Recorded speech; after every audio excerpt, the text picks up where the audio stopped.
Hej alle sammen, og velkommen til Kulturskaberne. Jeg hedder Hans. Det er skønt, at I vil bruge dagen i dag på at høre om vores kulturskaberværksted. Vi håber, at dagen vil give anledning til mere samarbejde blandt landets kulturhuse. I dag skal det handle om brugerinddragelse. For det der med brugerinddragelse er faktisk slet ikke så vanskeligt, når man altså først lige er kommet i gang. Se nu bare her. Det her, det er Bob. Bob, han bor på Nørrebro. Og som så mange andre unge mennesker, så har Bob fået en rigtig fiks idé. Bob behøver ikke gå særlig langt for at få råd og vejledning til sin fikse idé. På Kulturskaberværkstedet kan Bob få hjælp til eksempelvis idéudvikling, planlægning, fondsansøgninger og også noget med tidsplaner og afviklingsplaner, tilladelser og en hel masse andet. Desuden kan man låne lokaler, sportsbaner, DJ-pulte, mixer, højtalere, mikrofoner, stativer og lydstudie og sågar Christiania Bikes. Der er selvfølgelig lige nogle ting, man skal være opmærksom på, når man laver kulturskaberarrangementer. De skal være ikke kommercielle, åbne for alle, og der skal være fri entré.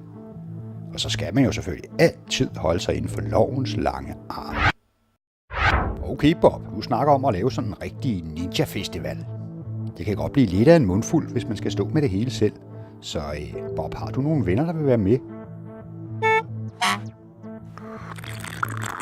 Hej Bilal og hej Nina.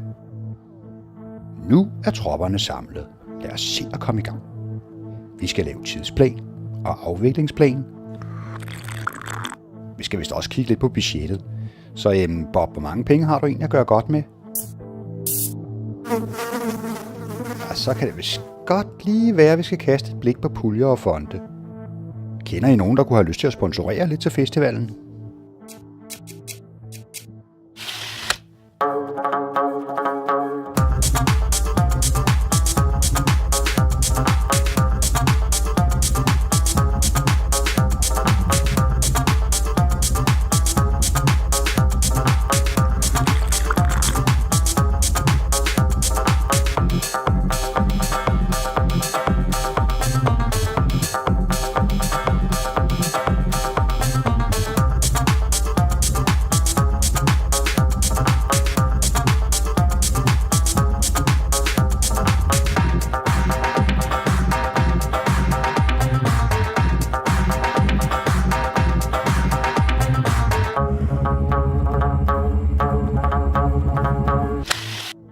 Flot, Bilal. Hvor er det godt, at din onkel Usman også synes, at det er enormt vigtigt med en ninja-festival. Kulturskaberværkstedet hjælper med en PR-strategi. Vi bruger vores hjemmeside til at reklamere for arrangementet. Det kan også være en rigtig god idé at bruge Facebook og andre sociale medier. Man kan også smide sådan en god gammeldags annonce i lokalavisen. Vi hjælper også med at trykke plakater og flyers. Så hænger I dem bare op i lokalmiljøet. Godt, så er vi så langt. Men ud over alt det der med PR-strategier og økonomi, så skal vi også lige huske på at indhente tilladelser og bevillinger. Vi skal nok hjælpe med at udfylde og ansøge, så skal I bare selv sende dem afsted. Det vil være drønærgerligt, hvis Ninja Festivalen blev lukket, bare fordi vi havde glemt at søge om lov de helt rigtige steder. I skal selv sørge for transport af udstyr og den slags.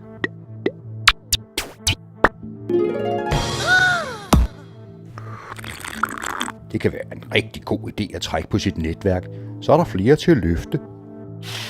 Godt venner, så er vi her, og alting er på plads. Sådan, så kan festen begynde.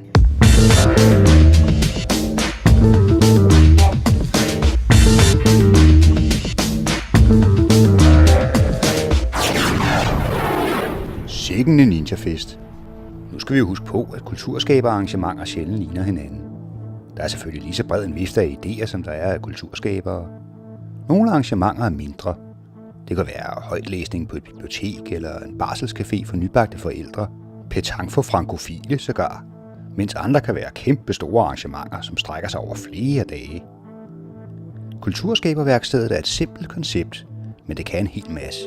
I virkeligheden handler det i al sin enkelhed jo bare om, at vi låner vores sager ud og giver lidt vejledning til borgere, som vil skabe kultur i byrummet.